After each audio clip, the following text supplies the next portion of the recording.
I started recording. Can you see?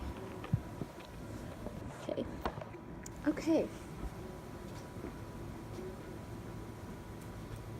So this is an actual example of a lesson plan, of the SIOP lesson plan, and I will explain that, what that is to you after, well, during the presentation.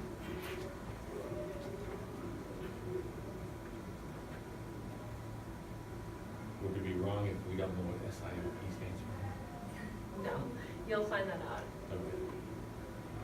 right now. Okay, so basically this is a lesson plan that you can use with any of your students. It just like navigates and focuses more on ELL students. So like if you ever have a chance to like pull a group on their own, you can do a lot of this with them first and then like keep going with the lesson. A lot of it is focused towards like middle school, but you can do it in high school. I've done it before with my super low kids where I just pull them on their own and talk about the vocabulary prior to what we're reading, and then we move on from there. So, should we just keep talking to time, because after 10 minutes I have to stop the video. Yep. And then start it again. Okay, so English language learners and their needs. So they experience a lot of movement. Usually they're not in the same school for more than one school year. They're constantly moving around. They have little to no formal schooling, and they have little to no practice with academic language. So as soon as you start throwing that at them, they freak out and shut down. There's also been a dramatic increase in ELL students across the country. So like at our school, we're doing those ELL cohorts. So that's being implemented. So if you want to talk really fast about like some ELL students that you've noticed that have struggled with academic language in the past, and like maybe some strategies you've come up with on your own, and then we can talk about that after. Sure. Yes. One of the things that I do is, and this will help all students, including ELL, is just say the term and then define the term.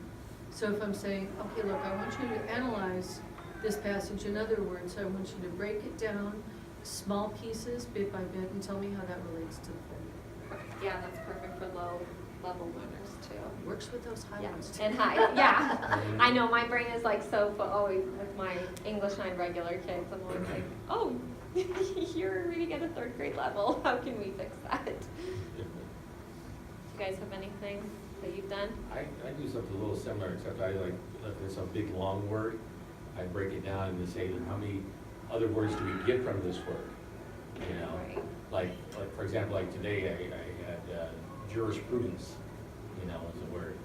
And so I say, see how we get, you know, if you took off the I here, the Y, you get jury, because this word relates to legal and courtroom, you know, and then also you can get jurist, which is the actual title of that person. Right. So I like to break down like how many words can we get from within that It's word. like the root words. and Yeah, everything. the Yeah, root, that's awesome. yeah, exactly. We were talking about that today with the EOC. The practice. warm-ups. Yeah. Yeah. We were talking about tranquilo, Yeah, and we were talking about tranquilizers. yeah, and like how to break that down. Yeah. And I think making connections to a lot of the students who speak Spanish, which is the biggest population of ELL, Right. is, you know, if you've got jurisprudence or whatever, say, look, this is just like, you know, yo te juro. And make a connection and say, listen, whenever you run into some $10 word in English, your Spanish is an advantage because it's probably related to Latin, which means it's related to Spanish. So use your Spanish Like brain to- encouraging the Yeah. culture for sure. because it's an advantage, or it Yeah. can be. No, definitely. Okay. Okay. So there are over 150 languages that ELL students are speaking, and it's also the fastest growing population in the United States. So we're getting more and more students. In 2012 to 2013, there were 4.85 million ELL students in the United States alone. So it just kind of, I'm sure you're seeing it more in your classrooms too, like the amount of ELL students that we have, and like the different countries that they're coming from.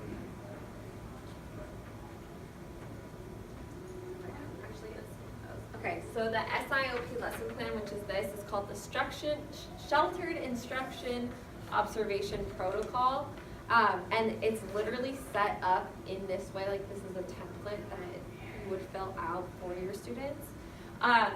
It makes new concepts accessible, so you have the first page right here, and it literally has you break down on what their language objective is too, so like what you want them to understand and for their language wise.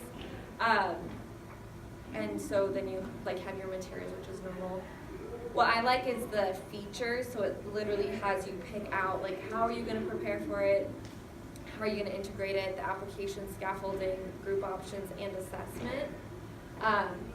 And so you kind of get that planning backwards too, so then you can start with the assessment and go backwards. Oh, my lights. Are there any questions about that? Do you want to just take a minute to look over it? I'm going to pause it and start it again so that I can upload it.